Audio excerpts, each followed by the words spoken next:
La police thaïlandaise cherche un homme. Ils ont un seul indice. Un numéro de téléphone écrit à la main sur un drap de lit à côté des cadavres. En seulement 22 jours, cet homme a tué 5 femmes. Quand il se fait arrêter, il prend la prison à perpétuité. Mais étrangement, 14 ans plus tard, il trouve un moyen de sortir et il tue une sixième femme. La question qui m'a hanté en travaillant cette vidéo, c'est pas comment il a tué ses victimes, c'est pourquoi personne ne l'a arrêté avant.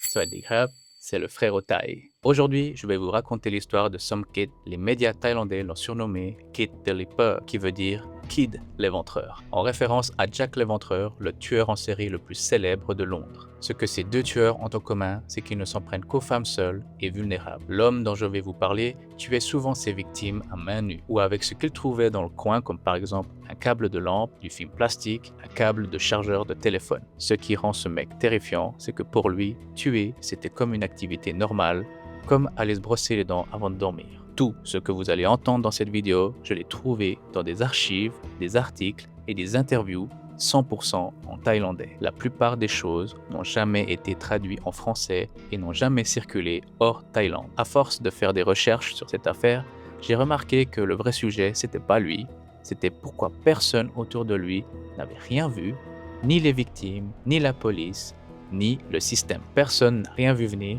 parce que tout simplement, il n'agissait pas comme un monstre. Il ressemblait à quelqu'un en qui on pouvait avoir confiance. Pour comprendre tout ce qui va se passer, il faut comprendre d'où il vient. Somkit naît en 1964 dans le sud de la Thaïlande, une région magnifique, des temples vieux de plusieurs siècles, des forêts tropicales, des plages isolées, le genre d'endroit où vous passeriez des vacances tranquilles. Malheureusement, son père est un alcoolique. Dès qu'il boit, il devient violent, il tape sa femme, il tape le gamin. Sa mère meurt quand il est encore tout petit. Son seul souvenir d'elle, c'est qu'elle avait l'habitude de l'appeler par son surnom, Dang, qui veut dire rouge en thaïlandais. À l'âge de 8 ans, son père décide de s'en débarrasser. Pas de bagages, pas d'explication, il décide de l'envoyer chez son oncle dans une autre province. Chez son oncle, Somkit fait que des conneries. Il vole de l'argent à sa tante, il vole des affaires aux gens. À l'école, il ne participe pas et préfère jouer aux billes pendant le cours. Un jour, le prof le punit devant toute la classe. Mauvaise idée, Somkit sort un lance-pierre. Il vise le prof en plein cours et se barre en lui volant son vélo. Bien sûr, il se fait choper. Résultat, il est expulsé de l'école, définitivement. Un jour, la vache du voisin mange les légumes du jardin de son oncle. Cela agace Somkit. Il attache donc une corde au cou de la vache, puis il la fait paniquer. L'animal se met à courir à toute vitesse jusqu'à ce que la corde se tende brutalement. La gorge est presque tranchée à cause de la tension, la vache s'écroule au sol et lui, il regarde la scène sans réaction.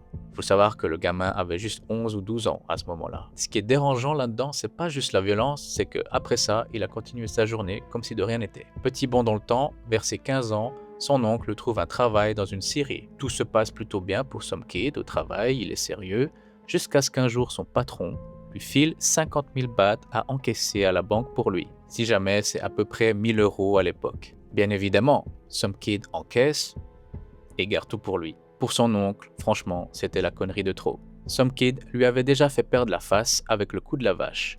Et ça, c'était la goutte qui faisait déborder le vase. Il faut que vous sachiez un truc culturel sur mon pays, mais en Thaïlande, perdre la face, c'est pas juste de la honte. C'est une blessure sociale profonde. Votre image, votre place dans la communauté, votre honneur, tout ça s'effondre d'un coup. Franchement, on ne pardonne pratiquement jamais quelqu'un qui nous fait perdre la face. Donc voilà, ce qui arrive, son oncle le fout à la porte, définitivement. Somkit, n'ayant nulle part où aller, retourne chez son père. Mais ça continue, vol, bagarre, problème avec tout le monde, tellement les gens le détestent dans le coin qu'il n'a pas le choix que de fuir la ville. À partir de là, il y a presque 20 ans de sa vie qui deviennent floues. Une grande partie de cette période a été racontée par lui-même pendant des interviews en prison. Mais voilà ce que Somkit raconte de ces années-là. Après avoir quitté la ville de son père, il voulait repartir à zéro. Donc, il décida de partir vers le nord de la Thaïlande, plus particulièrement vers des zones frontalières entre la Birmanie et le Laos. Pour ceux qui ne savent pas, c'est des régions très reculées où les lois ne sont pas toujours très appliquées.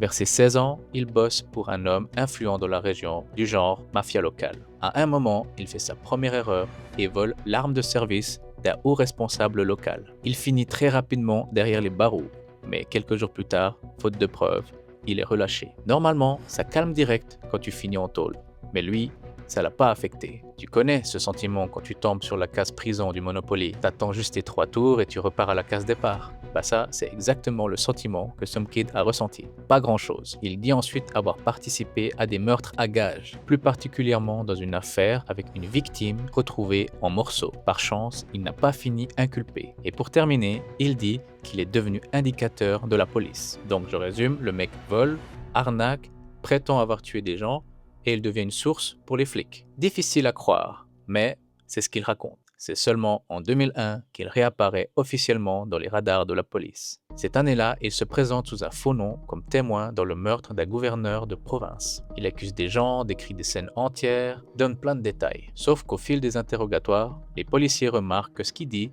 ne tient pas debout. Certaines versions changent, certains détails ne collent pas. Très vite, ils comprennent que Some Kid raconte des mythos. Sous la pression, il craque et il avoue qu'il a été payé pour donner un faux témoignage. Résultat, 6 mois de prison pour faux témoignage. Pour beaucoup de gens, 6 mois de prison, ça suffit pour remettre les idées en place. Sauf que lui, même derrière les barreaux, il ne se calme pas. Depuis sa cellule, il continue d'envoyer des lettres de menaces à des gens qu'il n'aime pas. Comme si le conflit faisait déjà partie de son fonctionnement normal. À sa sortie, il se rapproche davantage des milieux criminels. Il finit par travailler comme garde du corps, ensuite gestionnaire dans un casino clandestin à la frontière du Cambodge. Dans ces casinos clandestins, Some Kid commence à fréquenter des anciens soldats Viet Cong reconvertis dans les jeux illégaux. Il traîne avec des hommes habitués à la violence, à la frontière entre le crime organisé et les zones où l'État contrôle pas grand-chose. Et d'après ce que Some Kid raconte, c'est avec ces soldats qu'il a appris à tuer. Mais attention, il n'a pas appris à tuer avec une arme, ni avec un couteau.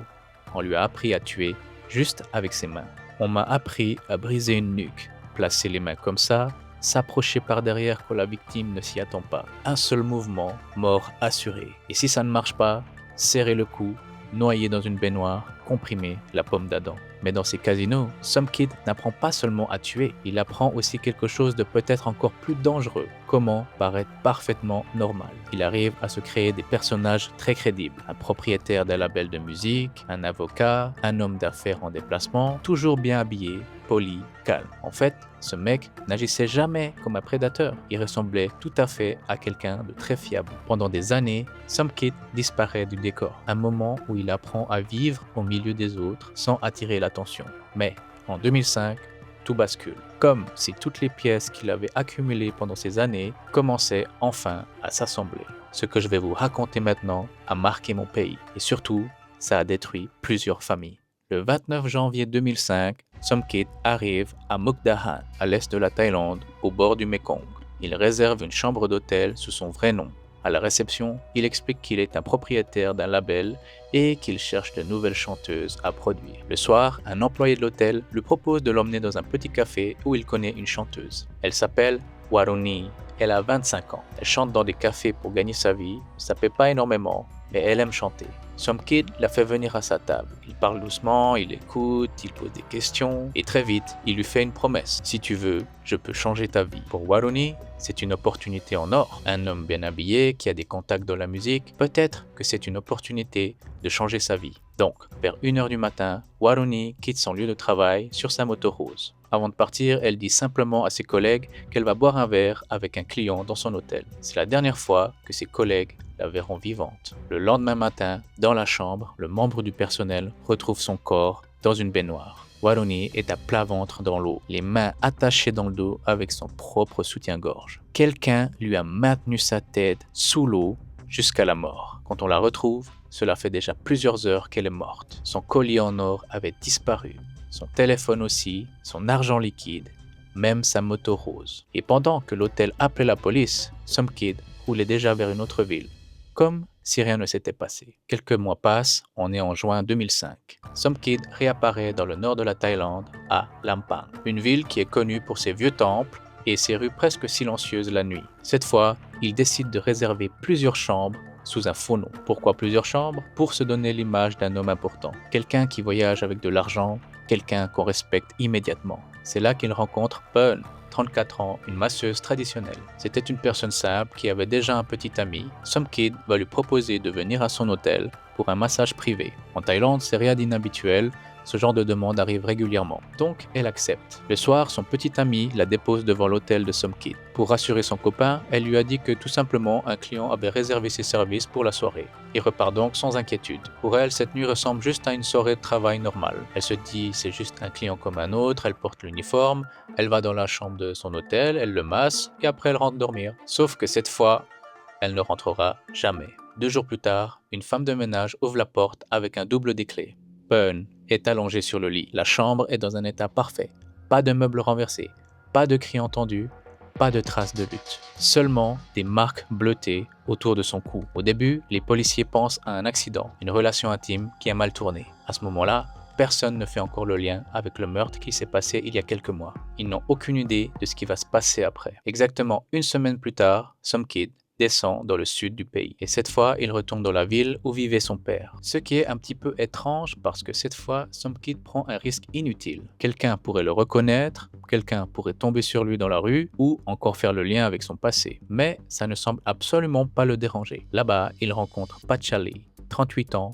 Elle travaille dans un café en tant que chanteuse. Comme avec les précédentes victimes, Some Kid commence par jouer son personnage habituel. Il fait l'homme bien habillé qui travaille comme producteur dans un label de musique, le contact qui peut ouvrir des portes. Mais cette fois, ça ne fonctionne pas vraiment. Il change donc immédiatement d'approche. Sans passer par 4 chemins, il lui propose directement de l'argent pour passer la nuit avec elle dans sa chambre. Traversant une période compliquée financièrement, Pachali accepte. Il monte dans la chambre, discute un petit peu, et Pachali baisse un petit peu sa garde. C'est là que Some Kid attrape le câble électrique de la lampe de chevet et l'étrangle avec. Ensuite, il prend son téléphone, son argent et quitte l'hôtel calmement, comme si de rien ne s'était passé dans cette chambre. Ce meurtre-là est assez important car il vient de tuer quelqu'un dans la région où des gens pouvaient potentiellement le reconnaître. Et pourtant, il agit exactement de la même manière.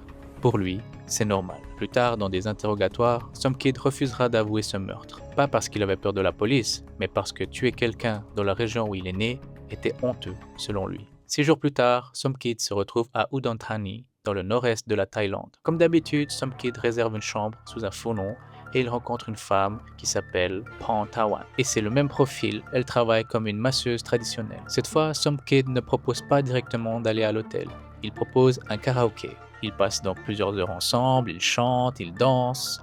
Et encore une fois, tout paraît normal. Après le karaoké, ils remontent dans la chambre d'hôtel. Et sans perdre un instant, une fois que la porte est fermée, Some Kid l'étrangle à main nue. Il lui vole toutes ses affaires et quitte l'hôtel. 3 jours plus tard, Some Kid entre dans un salon de massage à Nakhon Ratchasima, qui est une grande ville au nord-est de la Thaïlande. C'est là qu'il remarque Sompong, une jeune fille de 25 ans. Comme pour ses autres victimes, Some Kid parle calmement, il la met en confiance. Puis on ne sait pas trop quel personnage il a utilisé cette fois, mais il arrive à la convaincre de prendre le train avec lui jusqu'à Buriram, une autre ville très proche de la frontière cambodgienne. Ils arrivent à destination dans la soirée et ils réservent un hôtel. Some Kid commande des bières, l'ambiance paraît normale, puis discrètement Some Kid glisse des somnifères dans le verre de Sompong. Quelques minutes plus tard seulement, elle commence à perdre connaissance. Son corps devient lourd, elle n'arrive plus à lutter. Avant de perdre complètement connaissance, Sompong réussit à attraper un stylo.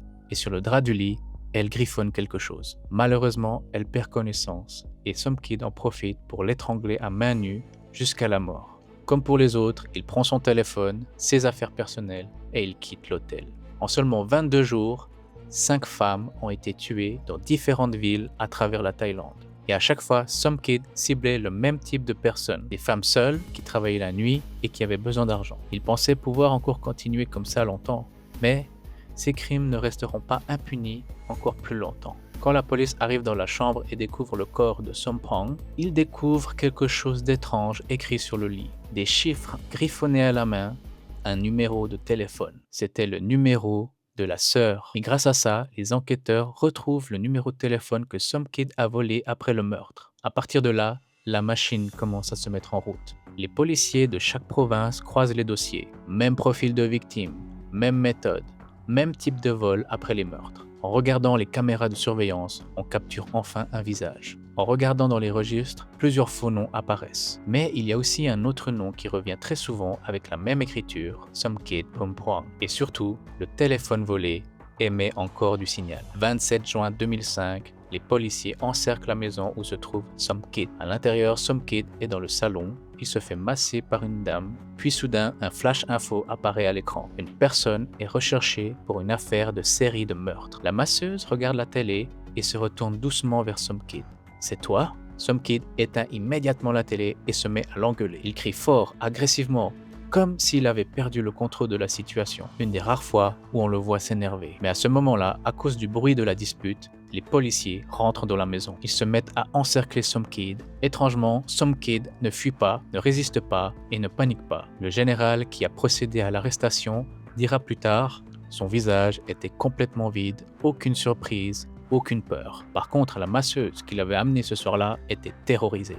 Si on était arrivé quelques heures plus tard, cette femme aurait probablement été sa 6e victime. Après avoir maîtrisé Somkid, les enquêteurs fouillent ensuite la maison.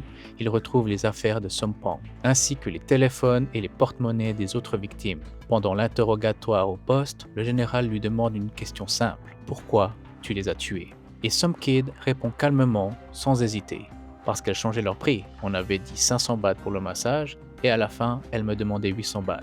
Ça m'a fait disjoncter. » Après son arrestation, Somkid passe devant le tribunal. Mais pendant les interrogatoires, Somkid avait avoué une grande partie des crimes. Et malheureusement dans mon pays, les aveux peuvent fortement réduire une condamnation. Il arrive donc à échapper à la peine de mort pour la prison à perpétuité. Une fois en prison, Somkid devient exactement ce que l'administration pénitentiaire aime voir, un détenu modèle.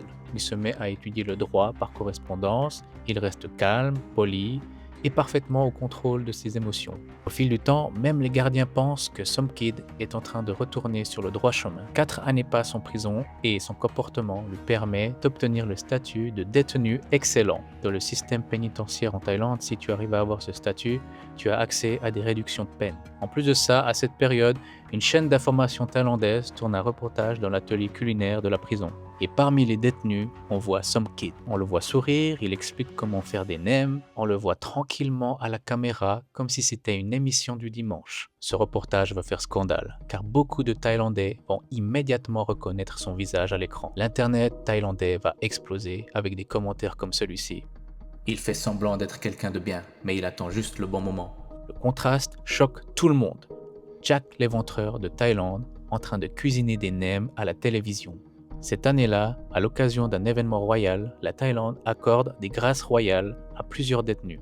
Ce genre de réduction de peine collective existe régulièrement dans mon pays. Et donc, grâce au système, Somkid remplit toutes les conditions administratives pour bénéficier de la réduction. Depuis plusieurs années, il possède une bonne conduite, il a le statut de détenu excellent, donc du coup sa peine est de nouveau réduite, et administrativement, il a déjà effectué suffisamment d'années en prison. Alors, après 14 ans derrière les barreaux, les autorités le relâchent. Ça a créé un scandale national. Les gens ont commencé à partager massivement toutes les infos sur Somkid. Et il y a plein de détails qui mettent mal à l'aise. Par exemple, il y a un journaliste qui s'est entretenu avec lui pendant plusieurs heures. Une partie de ce que je vais vous raconter vient directement de l'interview. Combien de gens as-tu vraiment tué? Et répond, ce qui fait la une des médias me concernant n'est même pas une fraction de ce que j'ai déjà fait. Le journaliste lui demande ensuite, et après avoir tué, vous ressentiez quoi? Et c'est là que je trouve que c'est vraiment choquant ce que va dire Somkid. Pour moi, c'est comme se brosser les dents, comme prendre une douche.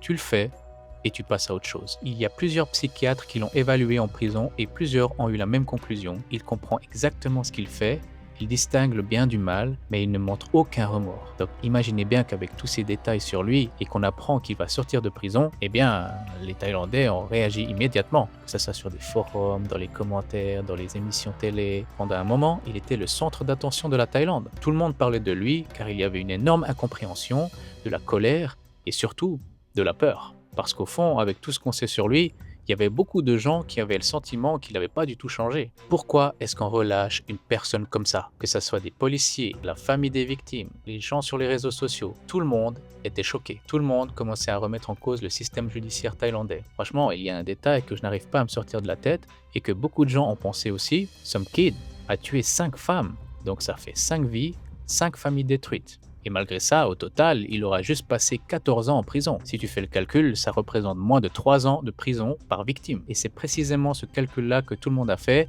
et qui a profondément choqué une partie de la Thaïlande au moment de sa libération. Mais pendant que tout le pays débat encore sur sa libération, si c'était une erreur ou pas, Somkid, lui, retrouve la liberté. Et pour la deuxième fois, personne ne l'arrêtera avant qu'il soit trop tard. Le 17 mai 2019, Somkid sort de prison. À ce moment-là, il a 55 ans et a passé 14 ans derrière les barreaux. Mais dehors, il n'a plus rien, plus d'argent, plus de foyer, plus personne pour l'aider. Vu qu'il n'a plus le choix, il va dans des bureaux administratifs pour demander une aide financière. Il explique qu'il n'a plus de famille, qu'il n'a nulle part où aller et qu'il est complètement seul. Un agent social, ayant un peu pitié de lui donne un peu d'argent pour manger et se déplacer. Pendant un moment, plus personne ne sait vraiment où il est. Quelques semaines plus tard, Somkid rencontre une femme sur Facebook. Elle s'appelle Rasami. Elle a 51 ans et elle travaille dans un hôtel. Comme avant, même méthode opératoire. Il ment immédiatement sur son identité. Il prétend cette fois travailler dans le domaine juridique, quelqu'un de sérieux, de stable et de fiable. Grâce à ses talents sociaux que nous connaissons tous, très vite, Somkid gagne sa confiance. Le 2 décembre 2019, il arrive même à s'installer chez elle. Pendant presque 2 semaines, Somkid vit chez Rasami comme un homme ordinaire. Mais en réalité, il prépare exactement ce qu'il a fait en 2005. Car avec Rasami, il utilise les mêmes méthodes. Il parle doucement, il promet une nouvelle vie, un mariage. Pour Rasami, tout paraît réel, sérieux. Plus le temps passe et plus elle lui fait confiance. Donc un soir, elle appelle sa meilleure amie. Elle lui raconte qu'elle a rencontré quelqu'un, un homme qui veut vivre avec elle, l'épouser et changer sa vie. Mais son amie trouve ça trop beau pour être vrai. Elle trouve ça étrange. Ne fais pas confiance à un homme que tu ne connais pas bien. Ça sera la dernière conversation qu'elle aura avec sa meilleure amie. 15 décembre 2019, dans la maison de Rasami, une dispute éclate. Une dispute tellement forte que tout le voisinage entend. Des cris, des objets qui tombent et la voix de Rasami qui demande de l'aide. Le quartier redevient calme, même peut-être trop calme. Rasami était proche de ses voisins, le genre de personne qu'on voit tous les jours dehors, qui parle, qui répond quand on l'appelle, qui finit toujours par sortir à un moment donné. Et ce soir-là, c'est comme si elle n'existait plus. Plus aucune voix, plus aucun mouvement dans la maison. Après la dispute, personne ne l'a entendu ou revu. C'est seulement à ce moment-là que le voisinage a compris que quelque chose ne va pas. Alors cette fois, ils se mettent à plusieurs pour entrer dans la maison. Une fois à l'intérieur, ils retrouvent son corps caché sous un matelas, les poignets et les chevilles attachés. Autour du cou, du ruban adhésif transparent. Elle est morte par asphyxie. Pour la 6e fois, Somkid venait de tuer. Cette fois, ça ne va pas se passer comme avant. Toute la Thaïlande connaît son visage. Toutes les chaînes de télévision diffusent son portrait en boucle. Tous les journaux parlent de l'affaire entière de Somkid. La colère explose dans tout le pays. Sur les réseaux sociaux, à la télévision, tout le monde se pose la même question. Comment on a laissé un homme comme lui sortir de prison? L'affaire prend une dimension nationale parce que cette fois, les gens ne voient pas seulement un tueur, ils voient l'échec d'un système. Personne ne s'en rendait compte, mais à ce moment-là, c'était clairement la plus grande chasse à l'homme jamais vue en Thaïlande. Somkid est recherché partout dans toute la Thaïlande. Des rumeurs disent qu'il se déguise en moine bouddhiste, donc du coup la police vérifie tous les temples. D'autres témoins disent l'avoir aperçu dans des parcs, assis seul avec une bière dans la main, en train de regarder des adolescentes en train de passer. La peur commençait à se répandre partout. Le 18 décembre 2019, un étudiant voyage en train avec sa copine. Il s'installe en face d'un homme assis près de la fenêtre. Portait une casquette, un masque chirurgical, la copine remarque un détail. L'homme porte une cicatrice au-dessus du sourcil, exactement comme sur l'avis de recherche. Sans attirer l'attention, le couple change de wagon. Le jeune homme contacte immédiatement la police et revient discrètement pour filmer le suspect avec son téléphone. Par chance, le train était en retard et les policiers ont eu le temps de préparer une interception à la gare. Une fois arrivé à la gare, les policiers montent immédiatement dans le wagon. Somkid se fait immédiatement arrêter, il ne résiste même pas. Son visage est vide, comme en 2005. Petit détail, mais le lendemain, l'étudiant qui a appelé la police reçoit 80 000 bahts, ce qui est équivalent à 2 000 euros. C'est clairement grâce à lui que l'arrestation a été possible. Le tribunal va condamner Somkid à la peine de mort. Cette fois-ci, les juges sont unanimes, il est trop dangereux, il ne peut pas réhabiliter la société. Somkid n'arrivait pas à expliquer pourquoi il avait tué Rasami de façon correcte. Il disait que c'était sa colère qui avait pris le dessus. Mais plus personne ne le croyait, ni la police, ni le tribunal, parce qu'avec tout ce qu'on sait sur lui entre 2005 et 2019, le schéma est exactement le même. Toujours les mêmes promesses, il tue les mêmes genres de femmes. Ce qui est peut-être le plus dérangeant dans toute cette affaire, c'est que Somkid ne ressemblait pas à un monstre. Il savait comment parler aux gens, les écouter, les faire rire et même créer de la confiance. Et grâce à ses talents, il a réussi à tromper tout le monde pendant des années. Voilà, c'est la fin de l'histoire. Si vous voulez savoir, Somkid est toujours en prison, malgré qu'il a eu une peine de mort. Pour le moment, l'affaire est toujours en cours, Mais une chose est sûre, c'est qu'il va plus jamais sortir de prison. Si tu aimes bien les histoires intrigantes en Thaïlande, lâche un pouce bleu, abonne-toi et partage la vidéo à quelqu'un. En attendant, prends soin de toi. Lao Tse Kan Mai.